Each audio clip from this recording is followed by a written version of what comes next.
शादी का रिश्ता ले जाने का सीन सोचिए। पहला सवाल होता है कि लड़का क्या करता है। अगर उत्तर होता है कि लड़का सरकारी नौकरी करता है तो बात आगे बढ़ती है, लेकिन अगर वो प्राइवेट जॉब में हो या खुद कुछ ना कुछ करता हो तो मन में एक डाउट आ जाता है और बात वहीं पे रुक जाती है। ये है हमारा सोसाइटी का माइंडसेट, जहां गवर्नमेंट जॉब्स को एक स्टेटस सिंबल और सोसाइटी का इंडिकेटर समझा जाता है, जबकि प्राइवेट सेक्टर ने इंडिया के डेवलपमेंट में बहुत बड़ा रोल अदा किया है। आज हम ये देखेंगे कि गवर्नमेंट जॉब्स की रियलिटी क्या है और इसे लेकर हमारे सोसाइटी में लोगों का माइंडसेट क्या है, और ये भी देखेंगे कि सरकारी नौकरी को इतना ओवरहाइप करना हमारे कैरियर चॉइसेस को लिमिटेड कर रहा है और कैसे प्राइवेट सेक्टर को सही पहचान नहीं मिल पा रही है जो हमारे ग्रोथ के लिए जरूरी है। तो पहले देखते हैं सोसाइटी का माइंडसेट गवर्नमेंट जॉब्स के बारे में। इंडिया में गवर्नमेंट जॉब्स आजकल एक स्टेटस सिंबल बन गई है और इसका काफी पुराना हिस्ट्री है। ये सिर्फ एक नौकरी नहीं बल्कि उसके साथ जो स्टेबिलिटी, पावर और एक्स्ट्रा बेनिफिट्स मिलते हैं वो लोगों को बहुत अट्रैक्टिव लगते हैं। तो चलिए ये समझते हैं कि ये माइंडसेट कैसे डेवलप हुआ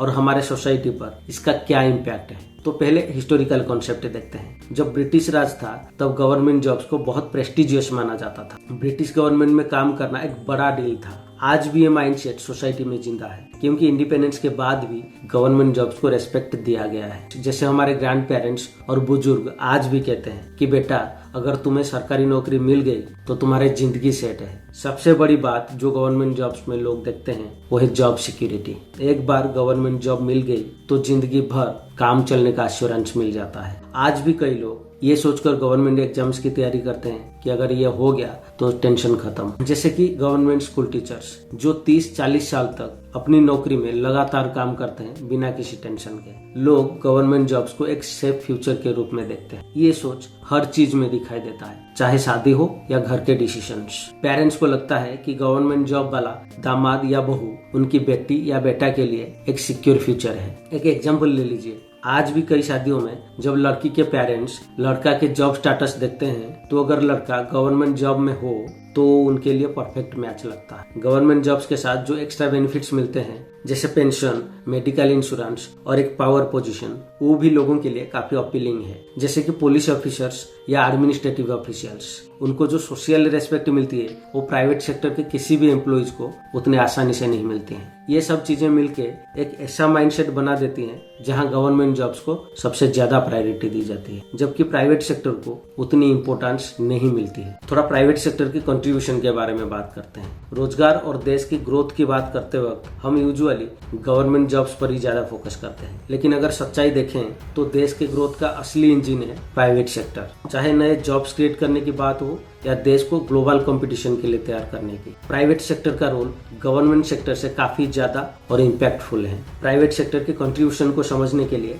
कुछ फैक्ट्स और एग्जांपल्स देखते हैं। सबसे पहले एम्प्लॉयमेंट की बात करते हैं। प्राइवेट सेक्टर हर साल लाखों नहीं बल्कि करोड़ों लोगों के लिए नए रोजगार क्रिएट करता है। टाटा, इन्फोसिस, रिलायंस और विप्रो जैसे बड़े कंपनीज इंडिया में लाखों जॉब्स क्रिएट किए हैं। और ये सिर्फ ट्रेडिशनल जॉब्स की बात नहीं है। गिग इकोनॉमी प्लेटफॉर्म्स जैसे स्विगी और यूबर ने नए एम्प्लॉयमेंट मॉडल्स क्रिएट किए हैं जो हर जगह चल रहे हैं। अब बात करते हैं जीडीपी और इकोनॉमिक ग्रोथ की। क्या आपको पता है कि इंडिया के जीडीपी में 75% से भी ज्यादा कंट्रीब्यूशन प्राइवेट एंटरप्राइजेस का है। रिलायंस जियो जैसे कंपनीज ने सस्ते इंटरनेट प्लान्स के थ्रू इंडिया में डिजिटल रिवॉल्यूशन लाया, जिसने स्टार्टअप्स, एजुकेशन और हेल्थ केयर को नए डिमेंशंस दिए। ये सिर्फ गवर्नमेंट से नहीं बल्कि प्राइवेट सेक्टर से पॉसिबल हुआ। ग्लोबल कॉम्पिटिटिवनेस में भी प्राइवेट सेक्टर आगे है। इन्फोसिस और टीसीएस जैसे कंपनीज ने इंडिया को आईटी पावर हाउस बनाया जो पूरे दुनिया में इंडियन टैलेंट की वैल्यू को बढ़ाता है। क्या आपको लगता है कि गवर्नमेंट सेक्टर इतना ग्लोबल इम्पैक्ट डाल सकता है? और जो बात सबसे ज्यादा इग्नोर होती है वो है प्राइवेट सेक्टर का इनोवेशन और टेक्नोलॉजी का कंट्रीब्यूशन। स्टार्टअप्स जैसे कि ओला और जोमेटो ने न सिर्फ नए इंडस्ट्रीज को जन्म दिया बल्कि नए अपॉर्चुनिटीज भी क्रिएट किए। फ्लिपकार्ट का एग्जाम्पल ले लीजिए जो अमेजन जैसे ग्लोबल जियांट से टकराता है। ऐसे एग्जाम्पल्स हमें दिखाते हैं कि प्राइवेट सेक्टर कितना कॉम्पिटिटिव है। ये इनोवेशन और कंपटीशन प्राइवेट सेक्टर के थ्रू ही आता है क्योंकि यहाँ अकाउंटेबिलिटी और परफॉर्मेंस सबसे ज्यादा मैटर करती है। लेकिन आयरनी ये है कि हमारा फोकस फिर भी गवर्नमेंट जॉब्स पर ही होता है। कॉम्पिटिटिव एग्जाम्स जैसे कि यूपीएससी में करोड़ों लोग अप्लाई करते हैं लेकिन सिलेक्शन सिर्फ थाउजेंड्स में ही होता है। इसके कंपैरिजन में प्राइवेट सेक्टर लाखों लोगों को नौकरी देता है, फिर भी उसे उतना रेस्पेक्ट नहीं मिलता। और अगर कोविड-19 पैंडेमिक का टाइम याद करें तो प्राइवेट सेक्टर ही था जो रिमोट वर्क का मॉडल अपना करके इकोनॉमी को संभाल रहा था। गवर्नमेंट जॉब्स लार्जली स्टैटिक थी, जबकि प्राइवेट कंपनीज नए चैलेंजेस के साथ अडॉप्ट कर रही थी। तो जब आप देश के विकास के बारे में सोचें तो एक बार जरूर पूछिए, क्या प्राइवेट सेक्टर को वो इज्जत मिल रही है जो उसे मिलनी चाहिए? क्या हमें अपनी सोच को बदलने की जरूरत है? तो अब बात करते हैं गवर्नमेंट जॉब्स की रियलिटी के बारे में। गवर्नमेंट जॉब्स का क्रेज इंडिया में कोई नई बात नहीं है। एक टाइम था जब ये जॉब्स लोगों के लिए नेसेसिटी थी, जॉब सिक्योरिटी, स्टेबल इनकम और एक प्रेस्टिजियस टैग के लिए। लेकिन आज के टाइम में ये क्रेज एक अनहेल्दी ऑब्सेशन बन चुका है, जो न सिर्फ इंडिविजुअल लेवल पर बल्कि सोसाइटी और इकोनॉमी पर भी असर डाल रहा है। सबसे पहला मुद्दा है एम्प्लॉयमेंट लिमिटेशन और टैलेंट का वेस्ट। गवर्नमेंट जॉब्स की पोजीशन लिमिटेड है, लेकिन डिमांड आसमान छूने वाली। हर साल करोड़ों लोग कॉम्पिटिटिव एग्जाम्स के लिए प्रिपेयर करते हैं, लेकिन सिलेक्शन रेट 0.1% से 0.5% तक ही होता है। यूपीएससी को ही देख लीजिए,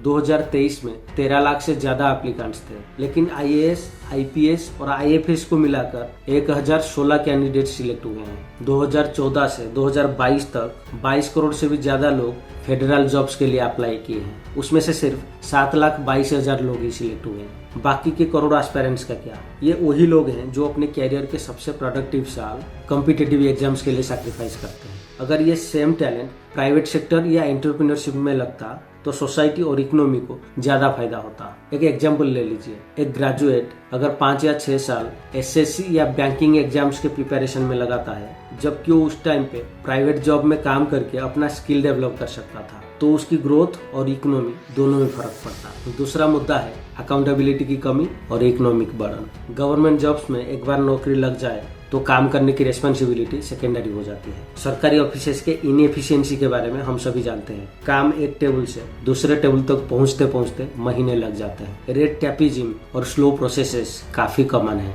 और अकाउंटेबिलिटी काफी कम, और ये सब टैक्स पेयर्स के पैसों से फंडेड होता है। गवर्नमेंट जॉब्स का सैलरी, पर्क्स और पेंशन्स एक ह्यूज इकोनॉमिक बर्डन है। कुछ पीएसयूज यानी पब्लिक सेक्टर अंडरटेकिंग्स जैसे कि बीएसएनएल और एमटीएनएल का एग्जांपल ले लीजिए, जो लगातार लॉस में चल रहे हैं, लेकिन उनकी सैलरीज और बेनिफिट्स टैक्स पेयर्स को कॉस्ट करते हैं। 2024-25 के बजट में 1 लाख करोड़ से भी ज्यादा बजट एलोकेट किया गया था इसके लिए। यहाँ पे प्रोडक्टिविटी ना के बराबर है। जब प्रोडक्टिविटी कम होती है लेकिन पैसा वही लगता है, तो ये इकोनॉमी के लिए एक बोझ बन जाता है। तीसरा मुद्दा है इनोवेशन और ग्रोथ का लॉस। जब सोसाइटी का फोकस सिर्फ गवर्नमेंट जॉब्स पर होता है तो लोग एंटरप्रेन्योरशिप और इनोवेशन में इंटरेस्ट नहीं लेते। इसका असर ये होता है कि नए बिजनेसेस और इंडस्ट्रीज क्रिएट नहीं होते, जो लॉन्ग टर्म में इकोनॉमिक ग्रोथ के लिए जरूरी है। अगर वही एनर्जी और रिसोर्सेस प्राइवेट वेंचर्स, स्टार्टअप्स और नए बिजनेस मॉडल्स में लगते तो ना सिर्फ नए जॉब्स बनते बल्कि देश की इकोनॉमिक प्रोग्रेस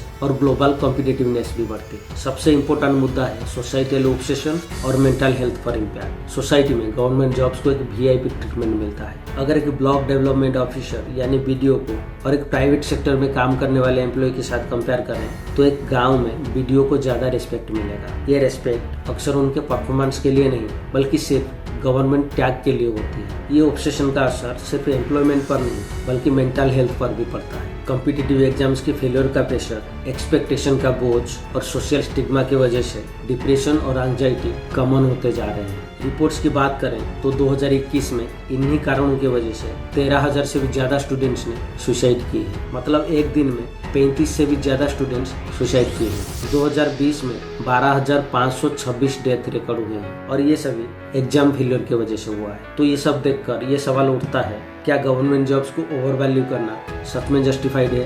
क्या ये ऑब्सेशन यूथ के पोटेंशियल और देश के ग्रोथ को ब्लॉक कर रहा है? क्या हमें एक ऐसी सिस्टम की जरूरत है जहां परफॉर्मेंस और एफिशिएंसी को इज्जत मिले, ना कि सिर्फ एक जॉब के टैग को? तो अब राइट अप्रोच और सोल्यूशन के बारे में बात करते हैं। ये तो क्लियर है कि गवर्नमेंट जॉब्स का क्रेज एक लेवल तक अनहेल्दी ऑब्सेशन बन चुका है, लेकिन इसका ये मतलब नहीं है कि गवर्नमेंट जॉब्स का होना ही गलत है। एक्चुअली गवर्नमेंट जॉब्स का एक अपना सिग्निफिकेंट रोल है जो प्राइवेट सेक्टर कभी रिप्लेस नहीं कर सकता। Education, health, law and order और इंफ्रास्ट्रक्चर डेवलपमेंट, इन जैसे सेक्टर्स के लिए गवर्नमेंट जॉब्स क्रिटिकल है। इमेजिन करिए, अगर police force, public school teachers या डॉक्टर्स ना हो तो बेसिक सर्विसेज कैसे चलेंगी? लेकिन प्रॉब्लम तब होती है जब इन जॉब्स को सिर्फ एक स्टेटस सिंबल या एंड गोल के रूप में देखा जाता है। अब सवाल ये उठता है, इसका सोल्यूशन क्या है? तो पहला है माइंडसेट शिफ्ट। लोगों को समझना होगा कि रोजगार सिर्फ गवर्नमेंट जॉब्स तक लिमिटेड नहीं है। प्राइवेट सेक्टर और एंटरप्रेन्योरशिप में भी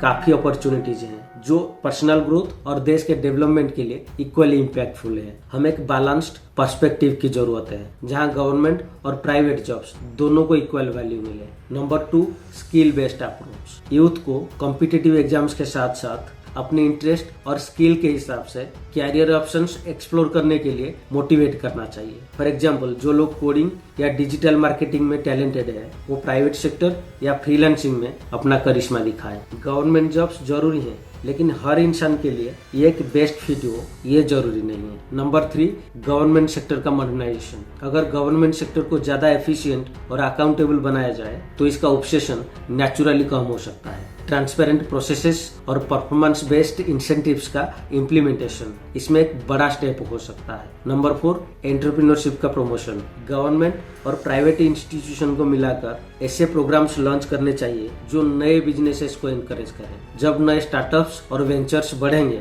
तो यूथ के पास एक और प्रॉमिसिंग कैरियर ऑप्शन होगा। Number 5, awareness campaigns. स्कूल्स और कॉलेजेस में ऐसे सेशंस होने चाहिए जो स्टूडेंट्स को सिखाएं कि कैसे कैरियर चॉइसेस उनके टैलेंट और इंटरेस्ट के साथ अलाइन करते हैं। सिर्फ सरकारी नौकरी की लंबी लाइन में खड़े होने के बजाय वो अपने लिए एक बेटर और फुलफिलिंग कैरियर ऑप्शन चुने। आखिर में मैं सिर्फ इतना ही कहूंगा कि देश सिर्फ एक सेक्टर के भरोसे नहीं चल सकता, दोनों का योगदान जरूरी है। गवर्नमेंट जॉब्स का अपना इम्पोर्टेंस है, लेकिन हमारी सोच और अप्रोच को बैलेंस्ड होना चाहिए। प्राइवेट सेक्टर और एंटरप्रेन्योरशिप को भी उतनी ही इज्जत और अपॉर्चुनिटीज मिलनी चाहिए। अगर हम अपने पर्सपेक्टिव को एक्सपांड करते हैं तो ना सिर्फ हमारी जिंदगी बेटर हो सकती है बल्कि देश का फ्यूचर भी ब्राइट हो सकता है। तो क्या आप तैयार हैं अपनी माइंडसेट को शिफ्ट करने के लिए? अपनी राय नीचे कमेंट करें।